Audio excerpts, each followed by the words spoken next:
Hi మామ, welcome back. Pushpa to the rule. ఈ cinema present ticket rates ఏ రేంజ్లో ఉంది, ఈ సినిమా రన్ టైం అంతా, మరి ఈ cinema first day hit talk పడితే ఏ రేంజ్లోకి వెళ్తుంది, అదే యావరేజ్ టాక్ వస్తే ఏ రేంజ్లోకి వెళ్ళిపోతుంది అనేది చాలా డీటెయిల్గా ఇన్డెప్త్గా పక్కా ఇన్ఫర్మేషన్తో వీడియో చేస్తున్నాం మామ. ఈ వీడియో మాత్రం చాలా చాలా చాలా ఇంట్రెస్ట్గా ఉంటుంది, అది మాత్రం డ్యామ్ షూర్ మామ. కాబట్టి వీడియోని స్కిప్ చేయకుండా ఎండ్ వరకు వాచండి మామ. మొదటిగా ఈ సినిమా టికెట్ రేట్స్ ప్రజెంట్ ఎలా ఉందంటే, ఈ నెల డిసెంబర్ 4న బెనిఫిట్ షోస్ అంటే ఫ్యాన్ షోస్ చేస్తున్నారు అనమాట. డిసెంబర్ 4 రాత్రి 9:30 నుంచి స్టార్ట్ అవుతుంది మామ. 12 గంటలు కూడా వేస్తారు.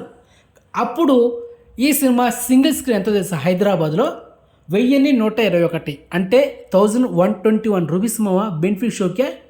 అదేవిధంగా మల్టీప్లెక్స్లో రేట్ ఎంత తెలుసా, బెనిఫిట్ షోకి 1239 1239 రూపీస్ మామ. ఇక డిసెంబర్ 5 ఈ సినిమా వరల్డ్ వైడ్ రిలీజ్ అవుతుంది. కాబట్టి ఆ రోజు నుంచి డిసెంబర్ 8 అంటే 4 రోజుల పాటు ఈ సినిమా మల్టీప్లెక్స్లో రేట్ ఎంతో తెలుసా, 354 రూపాయల నుంచి 531 రూపాయి ఆ రేంజ్లో అమ్మాలి టికెట్స్. ఏది మల్టీప్లెక్స్లో, అది కూడా తెలంగాణలో, గుర్తుపెట్టుకోండి. అదేవిధంగా డిసెంబర్ 9 నుంచి డిసెంబర్ 15 వరకు ఈ డేట్లో మల్టీప్లెక్స్లో 300 రూపాయల నుంచి 472 రూపాయలు ఆ రేంజ్లో ఉంటుంది. దాని మించి వెళ్తే గవర్నమెంట్ చాలా స్ట్రిక్ట్గా వార్నింగ్ ఇస్తుంది, థియేటర్ క్లోజ్ చేస్తుంది. ఎందుకంటే ఎస్టర్డే నవంబర్ 30 తెలంగాణ ప్రభుత్వం ఒక జీవో పాస్ చేసింది, ఈ రేంజ్లోనే మీరు టికెట్స్ అమ్మాలని. అదేవిధంగా డిసెంబర్ 16 నుంచి జనవరి 2 వరకు మల్టీప్లెక్స్లో టికెట్ రేట్స్ ఎంత తెలుసా, 200 రూపాయల నుంచి 354 రూపాయల రేంజ్లోనే అమ్మాలి, దాని మించి పోకూడదు అనమాట. క్లియర్. ఇక ఈ సినిమా ముంబైలో డిసెంబర్ 5 ఒక లగ్జరీ పీవీఆర్ తెలుసు కదా, ఆ లగ్జరీ థియేటర్లో ఒక టికెట్ రేట్ ఎంత తెలుసా, 3000 రూపాయలు మావా. అది మ్యాటర్. ఇది ప్రజెంట్ తెలంగాణలో టికెట్ ప్రైస్ అండ్ తెలంగాణ ప్రభుత్వం ఇచ్చిన హైక్స్ అనమాట. ఇక ఈ సినిమా రన్ టైం లాక్ అయింది ఆల్రెడీ ఒక 2 days బ్యాక్. 3:20 3 hours 20 minutes మామ, ఇది లాక్ అయింది. ఇక ఈ సినిమా డిసెంబర్ 4 రాత్రి 9:30 పడే షో ఏదైతే ఉందో అది మెయిన్ ఇంపాక్ట్ క్రియేట్ చేయబోతుంది ఈ సినిమా. ఎందుకంటే దాదాపు 250 కోట్ల నుంచి 350 కోట్ల రేంజ్లో గ్రాస్ కలెక్షన్ చేయబోతుంది. ఏది హిట్ టాక్ పడితే, బెనిఫిట్ షోకి హిట్ టాక్ అంటే మంచి పాజిటివ్ వచ్చి హ్యూజ్ రెస్పాన్స్ వస్తే, అండ్ నెక్స్ట్ డే డిసెంబర్ 5 ఈ సినిమా వరల్డ్ వైడ్ రిలీజ్ అవుతుంది కదా పాన్ ఇండియా లెవెల్లో. అప్పుడు ఈ సినిమాకి ఈజీగా ఫస్ట్ డే ఆ టార్గెట్ పెడుతుంది 350 కోట్లు, 280 నుంచి 350 కోట్ల రేంజ్లో పెడుతుంది. కానీ ఇక్కడ తేడా కొట్టేది ఏంటో తెలుసామమ్మా, బెనిఫిట్ షో ఏది ఫ్యాన్ షో. అదేమమ్మా ఒక్కొక్కడు 1000, 200, 2000, 3000 పెట్టి సినిమా మీద నమ్మకంతో అంత రేంజ్లో డబ్బులు పెట్టి ఈ సినిమాని బెనిఫిట్ షోకి వెళ్తున్నారనమాట. ఎందుకంటే సినిమా మీద నమ్మకం. మోస్ట్ హైపెడ్ సీక్వెల్ మూవీ, రీసెంట్గా రిలీజ్ అయిన ఈవెంట్లు కానీ సాంగ్స్ కానీ విపరీతమైన క్రేజ్ వచ్చింది. ఆ లెవెల్లో ఈ సినిమా వాడు పెట్టిన డబ్బులకి ఆ సినిమా సాటిస్ఫాక్షన్ చేస్తే ఓకే, లేకపోతే మామ ఉంటుంది సినిమాకి ట్రోల్ మామూలుగా ఉండదు. ఇంతవరకు ఏ సినిమాకి రాని విధంగా ట్రోల్ ఈ సినిమాకి వస్తుంది, అది దాంట్లో ఎలాంటి డౌట్ లేదు. ఎందుకంటే అలాంటి హైప్డ్ మూవీ, అలాంటి ఇంతవరకు ఏ సినిమాకి ఇవ్వని హైక్స్ తెలంగాణ ప్రభుత్వం ఈ సినిమాకి ఇచ్చింది. కాబట్టి ఒక పక్క ప్లస్ పాయింట్ ఉంది, ఒక పక్క మైనస్ పాయింట్ ఉంది. ప్లస్ పాయింట్ ఏంటంటే సినిమాకి రీసెంట్గా రిలీజ్ అయిన ట్రైలర్ కానీ అండ్ సాంగ్స్ కానీ హ్యూజ్ రెస్పాన్స్ వచ్చింది. కానీ ఒక్క సాంగ్ మాత్రం నెగిటివ్ స్ప్రెడ్ అయింది. ఆ సాంగ్ ఏంటంటే క్లిసిక్, అందులో హీరోయిన్ శ్రీలీల యాక్ట్ చేసింది. అది కొంచెం నెగిటివ్ స్ప్రెడ్ అయింది. ఎందుకంటే పుష్ప పార్ట్ 1లో ఊ అంటావా మామ ఆ సాంగ్ ఏ రేంజ్లో బ్లాక్ బస్టర్ మన అందరూ తెలుసు. సో అదేవిధంగా ఇది ఒక స్పెషల్ సాంగ్ పుష్ప 2 ద రూల్లో. ఈ సాంగ్ ఊ అంటావా మామ ఊ అంటావా మామ ఆ సాంగ్‌ని బీట్ చేయలేకపోయింది. సో, దానివల్ల చాలామంది ఎక్స్‌పెక్ట్ చేశారు. ఆ రేంజ్‌లో ఉంటుందని అది డిసప్పాయింట్ అయిందనమాట.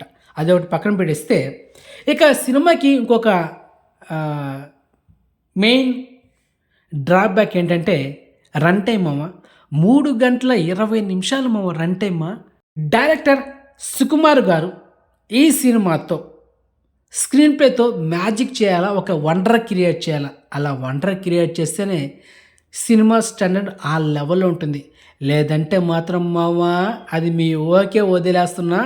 ఇక మిడిల్ క్లాస్ ఫ్యామిలీస్ రూ. 200 నుంచి రూ. 150 రేంజ్‌లో చూస్తారు ఒక సినిమా థియేటర్‌లో వెళ్లి చూడడానికి. అలా కాకుండా ఇలా రూ. 300 నుంచి రూ. 500 ఉంటే ఒక ఫ్యామిలీని తీసుకొచ్చి ఇక పిల్లలకి snacks, popcorns, cool drinks, ice creams so చాంతడవుతది. ఏది దాదాపు ఒక రూ. 3000 అయిపోద్ది. సో దీనివల్ల వస్తారా థియేటర్ అనేది డౌట్. ఇక సినిమా బడ్జెట్ రాను రాను పెరిగిపోతుంది తప్ప తగ్గడం లేదు మామ. దీనివల్ల ఆ సినిమా ప్రొడ్యూసర్ విపరీతంగా సినిమా మీద నమ్మకంతో ఖర్చు పెట్టి వాటిని రికవర్ చేసుకోవడానికి గవర్నమెంట్ దగ్గరికి వెళ్ళి మాకు టికెట్ రేట్స్ పెంచండి, హైక్స్ ఇవ్వండి. అలా ఆ మూవీ ప్రొడ్యూసర్ గవర్నమెంట్‌తో అప్రూవ్ చెయ్యి ట్యాక్స్ రూపంలో చెల్లిస్తాడనమాట. ఇది ఒక ప్రాసెస్. కానీ ఒక సినిమా బడ్జెట్ అంత రేంజ్‌లో పెట్టడం అవసరమా? ఎందుకంటే ఒక హీరోకే దాదాపు వందల కోట్లు ఇస్తున్నారు మామ. వందల కోట్లు, 200 కోట్లు అలా ఇస్తున్నారు. ఒకప్పుడు ఒక సినిమా టికెట్ ఎంత? రూ. 10, రూ. 20, రూ. 50 ఉండింది. ఇప్పుడు రూ. 100. మల్టీప్లెక్స్ అయితే రూ. 250, రూ. 150 ఉంచింది. ఇలాంటి హై బడ్జెట్ మూవీస్ రావడం వల్ల అది రూ. 3000కి వెళ్ళిపోతుంది. 1000ని రూ. 500కి వెళ్ళిపోతూ ఉంది. దీనివల్ల సింగిల్ స్క్రీన్ థియేటర్లు కూడా రూ. 300. నార్మల్గా ప్రైస్ ఎంత? సింగిల్ స్క్రీన్ ఏది రూ. 150. కానీ అది డబుల్ అయిపోతుంది. రూ. 150 అంటే రూ. 300. సో ఎవరికి ఇది? మిడిల్ క్లాస్ వాళ్ళకి ఎఫెక్ట్ పడుతుంది. సో దీనివల్ల మిడిల్ క్లాస్ ఫ్యామిలీస్ థియేటర్లోకి రావడానికే చాలా రేర్గా ఉందన్నమాట. అసలు రావడం లేదు కూడా మామ. ఎందుకంటే వస్తే రూ. 1000 అయిపోతుంది. అదేదో ఒక రూ. 400 ఖర్చు పెట్టి ఓటీటీ సబ్స్క్రిప్షన్ తీసుకుంటే నెలంతా చూడొచ్చు. ఇది ఒక మైండ్ థాట్ అయిపోయింది అనమాట ప్రతి ఒక్క మిడిల్ క్లాస్ ఫ్యామిలీస్కి. ఎందుకంటే అది కూడా చెప్తా, ఒక సినిమా థియేటర్ రిలీజ్ అయితే ఆ సినిమా 3 వారాల నుంచి 4 వారాల గ్యాప్లోనే, అంటే 1 మంత్ గ్యాప్లోనే ఆ సినిమా ఓటీటీలో వచ్చేస్తుంది. రీసెంట్గా దేవరా సినిమా కానీ, లక్కీ భాస్కర్ మూవీ కానీ, అమరన్ మూవీ కానీ ఈ సినిమాలన్నీ 1 మంత్ గ్యాప్లో వచ్చేసాయి. ఈ 3 సినిమాలు బ్లాక్ బస్టర్స్. కానీ ఆ సినిమాలు ఏం చేయాలి? 8 వారాల తర్వాత స్ట్రీమింగ్ చేయాలి ఓటీటీ వర్షన్లో. కానీ 1 మంత్ గ్యాప్లో వస్తుంది. సో దానివల్ల మిడిల్ క్లాస్ వాడి మైండ్ థాట్ ఎలా ఉంటుంది? అరే వెయిట్ చేయరా, మనం ఓటీటీ చూసుకున్నారా, 1 మంత్లో వచ్చేస్తుంది కదా, 3 వారాల్లో వచ్చేస్తుందని ఆ మైండ్ థాట్తో మిడిల్ క్లాస్ ఫ్యామిలీస్ రావడం లేదు మామ థియేటర్లకి. ఎందుకంటే ఇదే మామ రీజనా. ఇది 1 మంత్ గ్యాప్లోనే ఓటీటీ వచ్చేస్తుంది ఆ సినిమా. ఇంకా ఫ్యామిలీ తీసుకోవాలంటే రూ. 1000 ఖర్చు అవుతుంది. అదైతే 400 పెడితే ఒక సబ్స్క్రిప్షన్ తీసుకుంటే ఓటీటీ సబ్స్క్రిప్షన్ 1 మంత్ చూసుకోవచ్చు కదా ఫ్రీగా. ఇది కూడా ఒక సినిమాకి మైనస్ పాయింటే మామ. ఇంకొక మైనస్ పాయింట్ ఉంది మావో, అదైతే ఇంకా హైలైట్. ఏంటో తెలుసా? Fans war. అరే ఆ రోజు మా హీరోకి నువ్వు నెగిటివ్ స్ప్రెడ్ చేసావు ట్విట్టర్లో, కొంతమందికి డబ్బులు కూడా ఇచ్చి నెగిటివ్ స్ప్రెడ్ చేస్తావు. ఈరోజు చూడరా, నీవు పంచిన డబ్బుల కన్నా ఎక్కువ మందికి ఇచ్చి, చాలామంది పేజీలకి డబ్బులు ఇచ్చి నీ సినిమాని ఎంత దారుణంగా ట్రోల్ చేస్తాను, ఎంత నెగిటివ్ స్ప్రెడ్ చేస్తాను చూడరని ఒకరి మీద ఒకరు ట్వీట్ చేసుకుంటూ అవసరమా? యూట్యూబర్స్ రివ్యూస్ చాలామంది ఛానల్కి డబ్బులు ఇచ్చి సినిమాని నెగిటివ్ స్ప్రెడ్ చేసి దానివల్ల ఇబ్బంది పడేది ఎవరా? ప్రొడ్యూసర్, నిర్మాత. హీరో నలిగిపోతాడు పక్క. తర్వాత సినిమాను కొన్న డిస్ట్రిబ్యూటర్స్ కానీ, బయర్స్ కానీ అందరు నష్టాలు పాలవుతున్నారు. Fans war very very dangerous. So finally Pushpa 2 the rule December 5 world wide release అవుతాయి. చెప్పే కదా, మన ఆంధ్రప్రదేశ్ అండ్ తెలంగాణలో బ్రేక్ టార్గెట్ దాదాపు 212 కోట్లు ఉంది. కాబట్టి ఆ రేంజ్లో ఈజీ కొట్టేస్తుంది, దాంట్లో ఎలాంటి డౌట్ లేదు. సో మీకు డిసెంబర్ 4వ తేదీన ఈ సినిమా థియేటర్ల బిజినెస్ ఎంత చేసింది, ఒక్కొక్క ఏరియాలో బ్రేకింగ్ టార్గెట్ ఎంత, ఒక స్పెషల్ వీడియో చేస్తా December 4, అంతవరకు వెయిట్ చేయండి. అది మ్యాటర్. సో మొత్తానికి ఇన్ఫర్మేషన్ మీకు నచ్చితే కనుక వీడియోని లైక్ చేయండి మామ, అండ్ వీడియోని షేర్ చేయండి, ఛానల్ సబ్స్క్రైబ్ చేసుకోండి, అండ్ నోటిఫికేషన్ ఆన్ చేసి పెట్టుకోండి. సో నెక్స్ట్ మంచి ఇన్ఫర్మేషన్తో మళ్ళీ మేము ఉంటాం మామ. బాయ్.